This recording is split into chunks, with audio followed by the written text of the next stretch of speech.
In order to make this dress, we need to prepare one of your favorite pullover sweaters, which we're going to use as the base of our patterns. First, we need to copy the front and back panels onto the paper, but since my top has ruched design on the front and a big V-neck, I only copy the back. It doesn't matter, I'm going to make some modifications to the front neckline anyway. Then I trace the pattern of the sleeve, and this time I copy both the front and the back. Then let's make some adjustments to the front pattern, which I know is the back pattern, but we're going to use it as the front. Okay, I start by drawing a sweetheart neckline. I didn't measure how low this neckline should be, I just roughly eyeballed it. I kinda wish I had made it a little bit lower, but it worked. Then I draw a slanted line to the neck point to create something like a square neck. But I looked up on the internet and it said this is called Queen Anne neckline. New sewing knowledge, check. After we cut the excess paper, here we have our two front patterns ready. Now let's deal with the sleeves. I want to make a bell shape on the cuff, so I did the slash and sprayed technique. I divide the cuff into quarters and add 1.5 centimeter to each opening.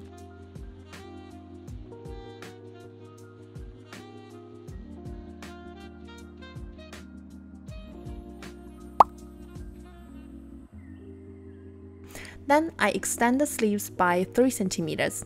Personally, I really hate knitwear with short sleeves. It's not warm and it also makes the arms look super short.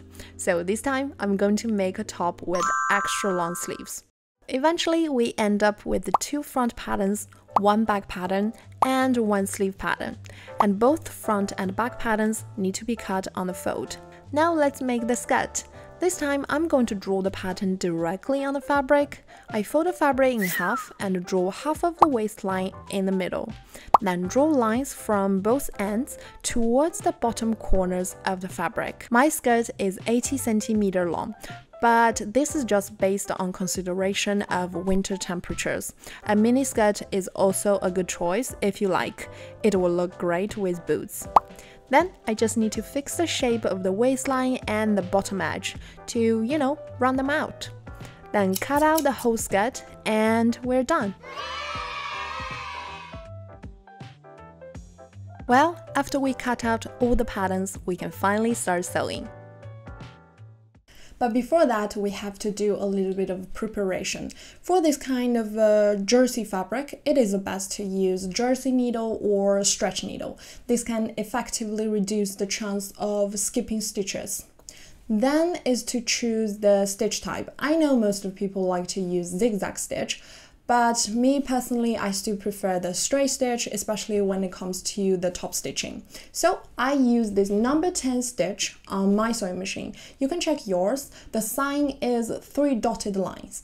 And this stitch looks just like straight stitch on the fabric, but it preserves the elasticity of the fabric. And the stitch doesn't require much of adjustments. I just switch the stitch length to 3.5 and we can start sewing. First, let's sew the back panel and these two mini front panels together by pinning them from the shoulder seams. Remember always to put them right sides facing each other. Be careful not to pull on the fabric or it will cause distortions.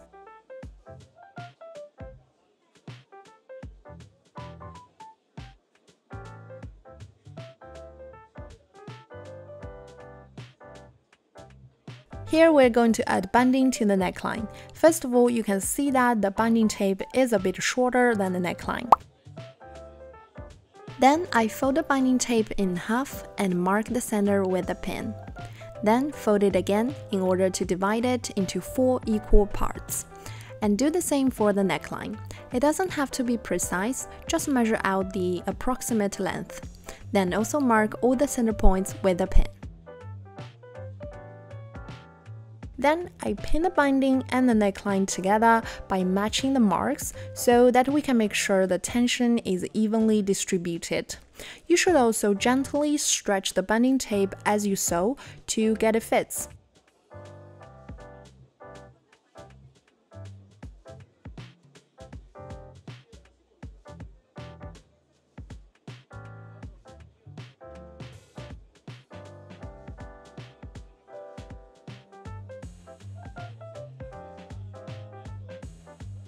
Then iron the seam open. Make sure everything is nice and flat.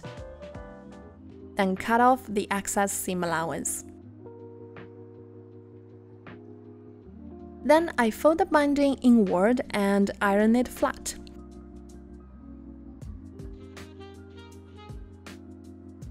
Then fold it another time to make sure it covers all the raw edges completely, and iron it flat again. Then we just top stitch it. To be honest, top stitch knit fabric is my least favorite thing, because somehow this fabric is quite slippery and makes my stitches crooked. So when you sew, you can try to go as slow as possible. It looks like I'm sewing pretty fast now, but this video is actually 8 times faster. Then I repeat the same steps for the front panel, pinning the binding, stitching, then ironing twice, and finally top stitching. Oh wait, we're not there yet. After I pin the binding, I pin the front panel and the mini front panels together, then top stitch. So we not only secure the binding, but also assemble the front and back panels together. And there's only one line of stitching. Perfect. Another top stitch. Ugh. Anyway, I didn't make it perfect, but at least you can tell I really tried. So I'm still happy with it. Okay, now I just need to stitch the side seams right sides together, and we can move on to the next step, which will be the sleeves. It's actually quite simple. First, as you can see, I mark the shoulder point, the front and the back of the sleeve. Then I just need to sew the sleeves closed.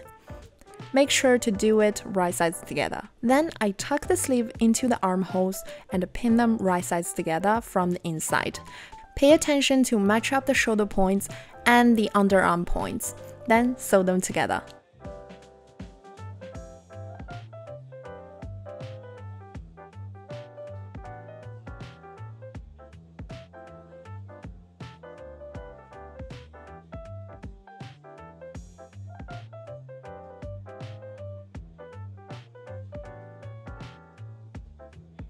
Now comes to the bottom part. First, I put the 2 skirt pieces right sides together and then sew the side seams closed. Easy peasy. Well, while we're sewing this long seam, I must say for a minute I considered having a slit on the side. But because my skirt is so big, this design is not really noticeable. So I give up. If you want to make a bodycon dress, then make a slit around the knees is always necessary, and it's also very easy. You just need to keep an opening at the bottom of the skirt, then iron the seam allowance open and top stitch all around it. And there you have it, a slit. Finally, we're going to put the top and the skirt together. First, I turn the top wrong side out and the skirt right side out.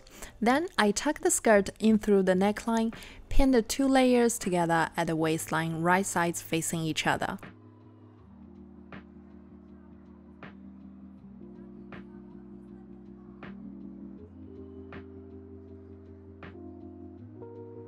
Then sew them together. Well, after this, to be honest, our dress is pretty much finished. Then we just need to consider the last question. How to hem this dress? How to hem knit fabric the most professional way possible. For hemming the edge, if you have an overlocker, then you can always overlock the edge with the 3-thread narrow stitch, which is meant to finish the edge. But what do you do if you don't have one? Nothing. I'm not joking, I actually have a living example. Like 3 years ago, I cut the sleeves of this top, and since then I've worn it like more than 50 times and also washed it dozens of times, but it's still intact. I'm not going to lie, there's some loose threads hanging there, but there's nothing can't be solved by a pair of scissors. So if you want to keep the drapeness of your fabric, then it is best to just leave it like so. But if you really cannot bear it, then you can always fold the edge inward and top stitch. But it's gonna cause some fabric distortion, which is really hard to avoid, so your call. But for now, I've already finished my dress. Let's enjoy the final look together.